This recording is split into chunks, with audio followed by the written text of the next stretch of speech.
తీసుకుంటుందనేది మనకు అర్థమవుతుంది. మీకు ఉదాహరణ చెప్తాను. మనము ఆర్టికల్ 370 తీసేసినాం తెలుసు కదా, జమ్మూ కాశ్మీర్ తీసేసినాం కదా. అందరు ఏమనుకుంటారు, అది మొన్ననే టక్మని చెప్పి ఏదో ఒకసారి చాలా మంది అనుకుంటారు అట్లా.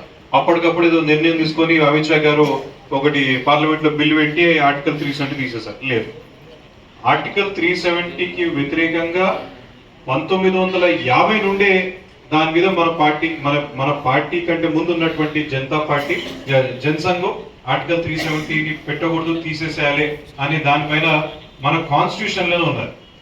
మనం ఒక అవకాశం కోసం చూసాం. మనకి ఎప్పుడైతే అవకాశం వచ్చింది ఇమీడియట్ గా దాన్ని మనం ఉపయోగించుకున్నాం, మనం దాన్ని ముందుకు తీసుకెళ్ళాం. అంటే మన పార్టీ ఆలోచన విధానాలు కానీ, మన పార్టీ ఏ రకమైన ఆలోచిస్తుంది, మన పార్టీ విధి విధానాలు ఎట్లుంటాయి, భవిష్యత్తులో మనం అయితే నిర్ణయాలు తీసుకుంటామో ఆ నిర్ణయాలు ఎందుకోసం తీసుకున్నామని చెప్పి మీకు అప్పుడు అర్థమవుతారు ఎప్పుడైతే ఈ కార్యశాలలు మీరు అటెండ్ అవుతారు.